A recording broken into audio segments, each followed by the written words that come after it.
أكم ولتن جرتني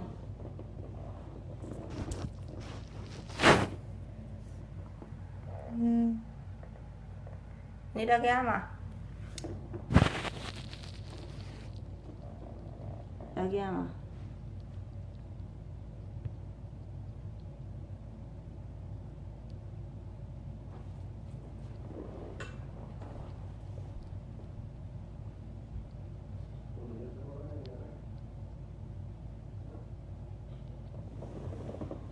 بقى نجيان أفتن اسم هندينو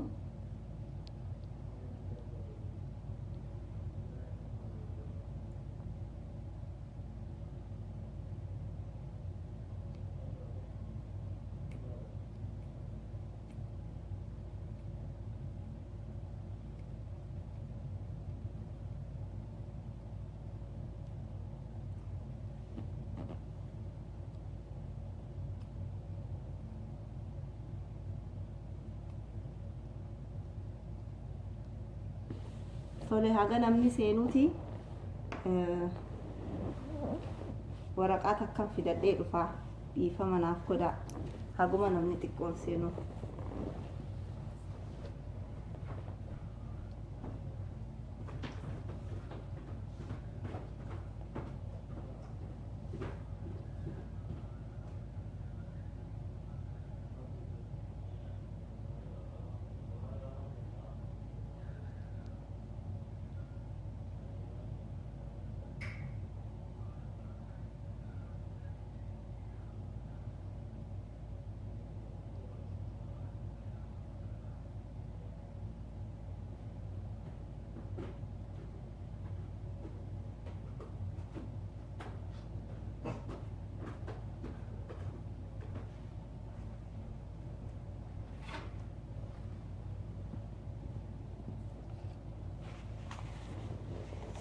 tole dhiifama deebi'e ni jirtanii mana keessanii akka jirtan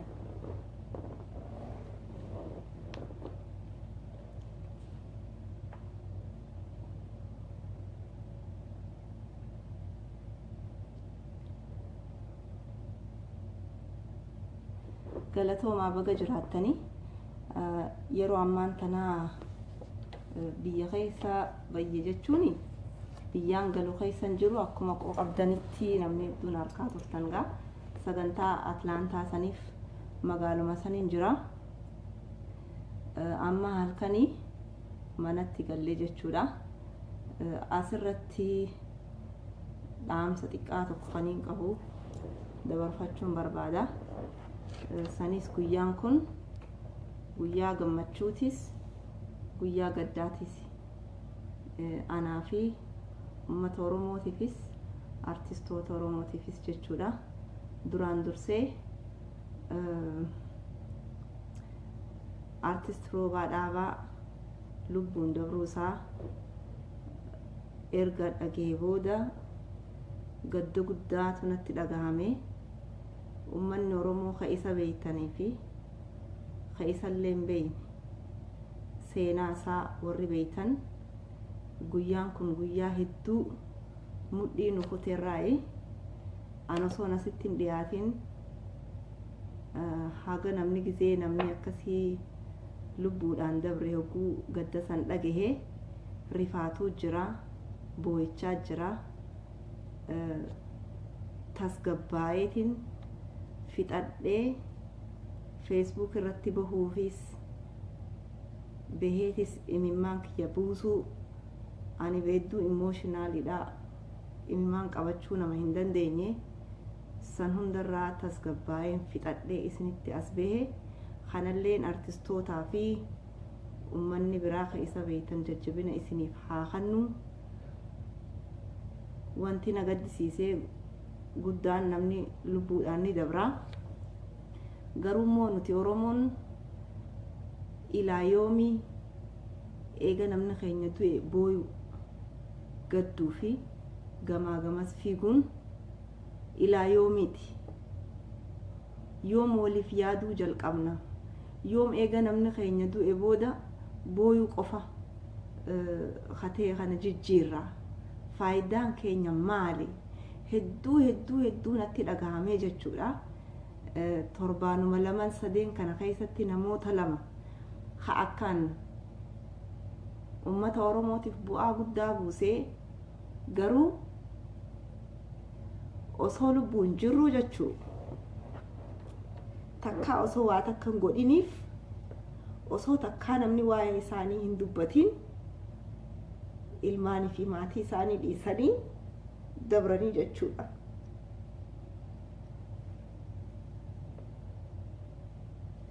Kanaafuu roobaa dhaabaa rabbiin biyyeerraa salphisu. Namni kun gaafniniin ani dura isa arkee 2008 akka lakkoofsa biyya kana gaafan biyya dhaqee jechuudha. Albamii kiyyallee kadhumaa kanaa hojjate sirboota Walloo Kamisee, sirboota Karrayyuu, sirba Sooddoo albamii guutuu nama hojjate. Yeroo sanitti gaafa inni hawwisoo garagaraatiif hojjechaa ture amata meeqaaf jechuu sababa saniin isa beekuu haala saniin malee roobaan eenyu akka ta'e eegan hojii waliin hojjedhe boodan baree jechuudha. Afaan Amaariffaa haasaa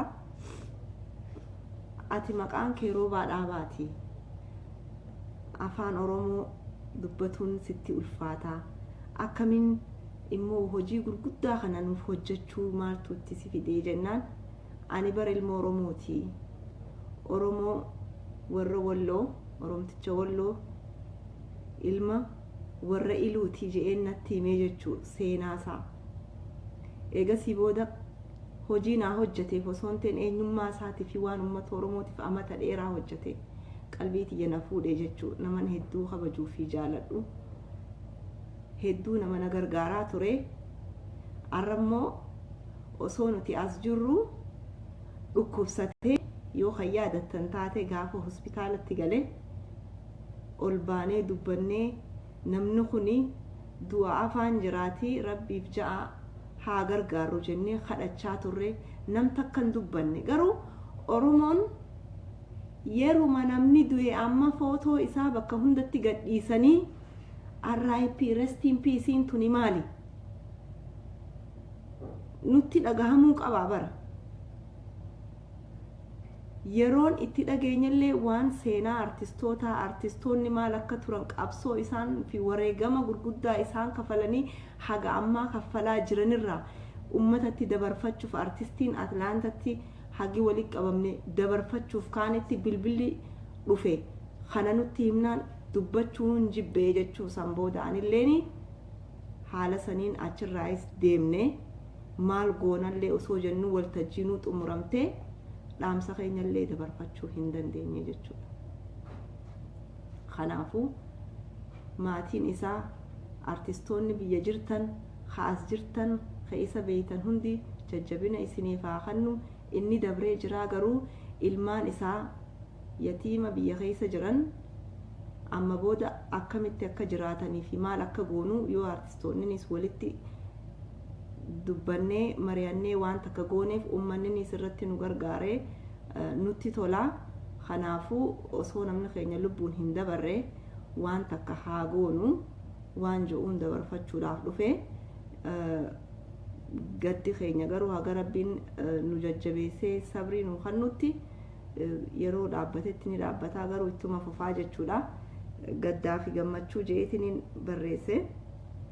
Gammachuun sanis uummanni Oromoo har'a Atlaantaa keessatti walitti qabamee guyyaa sadiif safuu eeggatee aadaa eeggatee ha walitti hin bu'in namni dillisan jechuudha. Mari'atee rakkoo isaa walitti himatee hulaa isaa cufatee haasawoon san gammachuu guddaa tokkotu natti dhagahame. Waan takkaa hin tahinitu tahee hamma diinni maaltu tahaa jira je'ee ala kanaan shoorar kaa'u takkatti jechuudha. Waan asitti hin ja'amin hunda predict godhanii warri barreessus as gubbaa hahaasa warri natti barreessitanii vaayibariinis ta'ee maaliin please hangaan fixadhu naaf obsa. distract na godha. So saniifuu haalli kun hedduu haala nama gammachiisu ture. Arra Oromoon yeroo jalqabaatiif jechuu ji'a kana kophaa isitti osoo nama takkaan diinni alaan dhagahin ummanni biraan dhagahin hulaa cufatee mari'achuudhaan jechuu jeequmsa takka malee yaaliin garagaraa godhamtus hawanni asitti agarree kabiraa gama keenyaa wanni nama gaddisiisu kabiraa osoo walgahiin tun tahaa jirtu nama 500 ol 600 ol guyyaa sadeenuu arra nama 1500 namni goo walitti qabame osoo jiru namni Oromoo walitti dhufee dhimma isaa haasa'u irratti Oromoo mataanii warra rakkatanii waan garagaraa oofaa turan haga hoteela bakka itti sagantaan kun qabamtee achi keessatti hojjetamutti manaajamantitti bilbilanii shoorarkeessituudha jedhanii himanii security'n garagaraa dhuftee addaan laaltee waan hunda laaltee soba ta'uu isii bartee jechuu sagantaa tana adda diiguuf warri yaalii godhe laalanii ummatuma tasgabbaawaa fi seeraan osoo wal hin tuqin sagalee kanatti nama dila kana taane ka sagaleen isaanii hin dhagahamne irratti namnummaan isaa waan akkanaa oofuun waan ajaa'ibaati. Garuu nama akkanatti kabajaa qabu hawaasa akkana hin agarre jaanii ragaa bahanii deemanii jechuudha. Laala kana yoo laallu qabsoo teenya dura namni dhaabbataa jiru ummatuma Oromoo keessa warra Rabbiin Oromoofiin hadoodin je'ee Oromoo irratti diina godhe hedduutu jira jechuun waan hedduu asirraa baranne. Kanaafuu garuu haala bareedaan dhume akkasumatti warreen garigarii warra isaan fooloo godhu ganda garagaraa keessatti walitti qabanii bakka walgahiin tun tahaa jirtutti deemaa hiriira baanee adda facaasna jaanii haga hiriira bahuuf wal mari'atan takkarra dubbiin geessee turte jechuu. Garuu hin taane kuni waan barbaachisaa hin taane yeroo ammaan tanaa kan namni itti wal mari'atee waan takka finna je'ee organizationii tokko taanee dhaabbannee nama nuuf dubbatu nama dhimma Oromoo gabbahee alagaatti nuu himu qopheeffachuu qabna mari'achuu qabna je'ee namni walitti dhufee nama gammachiisuu yeroo qabutti nama gaddisiisee kana yaaluun isaanii guyyaa 3 sa'a 24 guyyaa keessatti jirtu osoo hin rafin kana yaalaa turanii jechuu argitanii. Garuu ummannummaan achi dhufe sanuu guyyaa guutuu sa'a 10 faadha namni achi taa'aa ture. Sa'a 10 san guyyaa dura dhufan namni biyya garagaraa ila Awurooppaarraan ka'ee biyya garagaraa biyya fagoorraa walitti dhufee jechuudha. Ka waliin beeyin garagarii walitti laaqamee namni kun waan itti kanname dubbisee tasgabbii walii galchee yaada isaa kennee yaanni kun nuuf ta'uu qaba jedhanii itti dabalatanii waan isaanii hunda kannataa turan. Sa'a 10 namni wajjin taa'u jechuun guyyaa 3 osuma deemu sa'uma deemtuu fi guyyaa deemturraan namni walitti dhiyaatee namni achi jiru hundi akka obboleeyyaniitti akka firaatti akka saahibbanii akka maatitti wallaaluu jalqabee wal yaaduu jalqabee osoo hin quufin guyyaan kun addaan dhumatee jechuudha. Kanaafuu wanti kanaa yeroo yoo taatellee waan nama gammachiisu jechuudhaan karaa garagaraatiin waan akkanarratti hojjechuudha. Mariin akkasitti itti fuftee fuuldurallee tahaa addaan hin kutamu jechuu. Kanaafuu namni Oromoo hawaa facaasuuf yaadu yoo ofirraa dhiisee tasgabbaa'ee marii ummanni Oromoo mari'atuuf mirga qaba irra gaariidha. Abbaan fedhe waan kana namni diiguu hin jiru. Amma booda nam takka manguddoon jirtu sheekootiin jirtu beeytoonni jirtu hundinuu gammachuudhaan qurrama takka malee guyyaan itti arrabe addaan bahe torbaan kana jechuu seenaa walgahii Oromoo keessatti biyya alaa taate keessatti jechuudha. Kuni waan hedduu nama gammachiisu. Garuu dhumarratti bal'inaan dhaamsi dabarfachuudhaaf kaane hundinuu nuti karaa waltajjii yoo laayivii ilaalaa turtanii artistoonni ol bahee dhaamsa dabarfatuuf deema yeroo ja'aman irratti bilbila alaa bilbila irra turre nu hundinuu gadda kana dhageenye Habtaamuu Lamuu Galatoomii bilbilee nutti himee ol bahuuf yoo yaatan waan akkanaatu nu mudatee jira. Kana dabarsaa yoo jirutti jeequmsi biraan nu keessa garagalee jechuudha. Kanaafuu karaa addaatiin fuuldura irratti mari'annee waan takka goonaa akka artistootatti jechuudha. Hedduu galatooma. Wanni biraa wanni niin jedhu hin jirtu tanuma dabarfachuu fi manguddoo teenya hunda hedduu galatoomfadha. Manguddoo teenya Abdallaa Sulee jaarsa sabboonaa biyyarraa jalqabee hamma ammaatti jechuudha nama dhugaaf dhaabbate. Dhaamsa inni dabarfatees hedduu nutti tolee jira. Hundi isaaniitu hedduu galatooma. Rabbiin warreen wareegameef lubbuun dabarte hunda faamilii isaaniitii fi hunda isaaniitiif Rabbiin jajjabina haa kennu. Sagaleen tiyyalleen sirrii miti qabamtee jirti. Kanaafuu galatoomaadha. Yeroo jalqabaatiif namni hedduun hin jirtu. I love you too Hamza Baalee. Galatoomaa isin hundinuu. Namoota baay'ee argine. Anis isiniin jaaladha, isiniin kabaja. You guys are amazing. Dhugaa.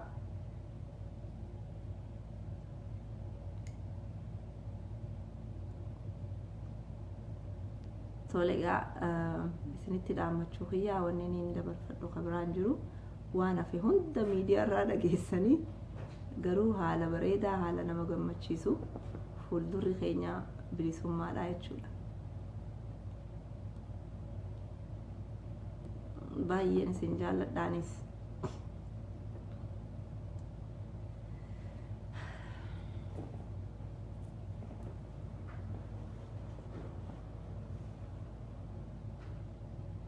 Kanaaf amma xiqqoo booda namoonni baay'een ala kana jiranii guyyaa maayyii iddoo garagaraatti walitti dhufuudhaan eegas karaa manaatiin ol deebi'ee amma anilleen gamasiin deemu jira.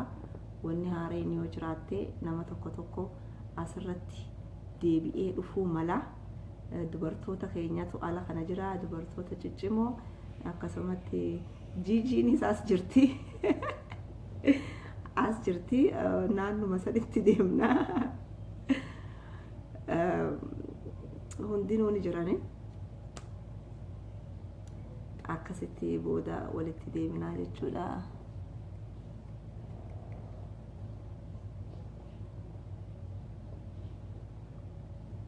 Fayyaa.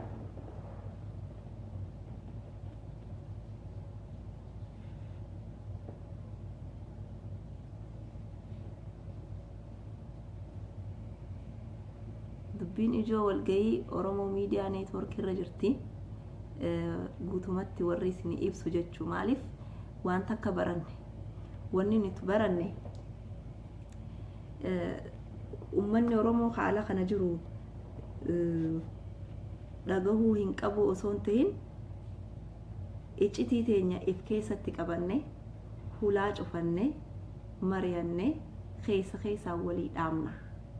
Diinni waan gaarii nuti haasoyne jallisee waan haasa'uuf waan ta'eef kanammoo warri dandeettiitti qabu waan san haala saniin namni dabarsuu danda'u waan jiruuf naamusa barannee safuu barannee wal jaalachuu barannee wal kabajuu barannee haala kanaan gaggeeffamaa ture. Kanaafuu wanni dubbannu dhugaa qofa. Kijiba dubbatu hin barbaannu. Waan beektonni keenya nuun je'e ala wanta biraa agartanii nu hundinuu jarjarree dubbatu hin qabnu. Xiinxallee jechuudha. Warra xiinxaleellaa dhageenye akkasii waliif dabarsina waan ta'eef kana miidiyuumarraa dhaggeeffatanii garuu haalli jiru haala bareedaa ture. Akkasitti namni walitti bu'ee gammadeeti osoo hin fedhin gargar bahee jechuudha. Guyyaa sadeen kan osoo walirra hin quufin kanatu ture gabaabumatti fi kanuma wanni biraa namni keenya gurguddaan namni keenya warreen gurguddaan beekumsa garagaraa qabu kan duraan waltajjii irratti bahee haasa'u ture. Nuti immoo teenyee dhaggeeffatu turre. Arra taa'anii ijoollee aktivistootaa fi ijoollee yaangii ol baatee dubbattu hunda dhaggeeffataa turan sunuu guddina tokko sunuu sadarkaa itti aanutti nu ceesisuu isaa waan mul'isu ta'ee ana natti mul'ate hedduudha gammadeetiin jiraan gama hayyaan santu turee jechuudha hedduu nama gammachiisan dargaggoonni keenya shamarraniis ijoolleen aktivistootaatis warreen garagaraa hundinuu barataa keenya heddumminni isaanii ajaa'iba warri barate isin gammachiisa you should be proud of them hundi isaanii jechuu protokoolee isaanii eeggatanii waltajjii sanirra bahanii akkaataan isaan itti haasawan kabajaan isaan manguddoof qabaachaa turan ummataa wajjin waliif dhaamsa dabarsaa turan guddaa guddatti karra xiqqaa akkasitti hunda laalanii tajaajilaa turan jechuun ummanni guutuun walimaan hojjetaa ture hedduu waan nama gammachiisu waan alarraa haasawan warri kaayyoon isaanii duraanuu kaayyoo dogoggoraa taate asirratti bahee hawaan deemu hin dhageenye ha'ifi achiin turin yaadni isaanii galma gahuu dhabuudhaaf asirra baanii waan garagaraa haasawan hin dhaggeeffatina wanni inni isiniin jiru sanii kun egaa haganuma jechuudha so baga jiraattanii galatoomaan isiniin jaa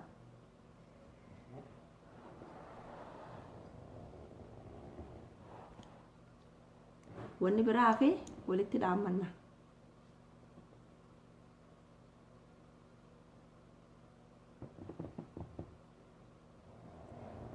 qobee generationiin hedduu galata guddaa qabdi kana hunda godhe beekadha isaanii ijoollee biyya jirtu lubbuu isaanii wareegaa jirtu qoma isaanii rasaasaaf kennanii sodaa malee ijoollee daawun wayyaanee jettu san argitanii osoo addan kutiin waggaa takka guutuu sodaa malee lakka namni dhumaa jiruun if duuballee ka sodaatanii hin deebi'in haga arraan tanaatti jechuu warreen wareegama qaalii kafale waggaa takka guutuu isaantu arra bakka kanaan nu gahee sagantaan arra taatelleen because of them jechuu nama takkaanii miti isaanii taate isaaniin wanni kun ta'e galata guddaa qabanii we say down wayyaane jechuu we don't need a gazi rule in Oromia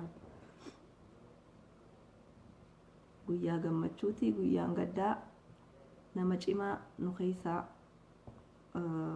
kutee sanii hedduu galatoomaa then I love you and respect you guys galatoomaa isiniin jenna baga jiraattan amma karaa sagantaatti aanutti deemna sagantaa sanirratti yoo dukkana ta'uu baate ijoollee achi jirtuun wal qunnamnee artistoota gargarii keessummoota dhufan bakkuma jirru sanitti isiniif dabarsinu yaanna galatoomaa hamilee cimaa qabaadhaa wanti hundi waan gaariidha wanni takka wanni ololli Facebook irratti oofamaa jiru sun tokkollee nu dhugaa miti I'm telling you kanaafuu galatoomaa nageettinaaf bula yookaan oola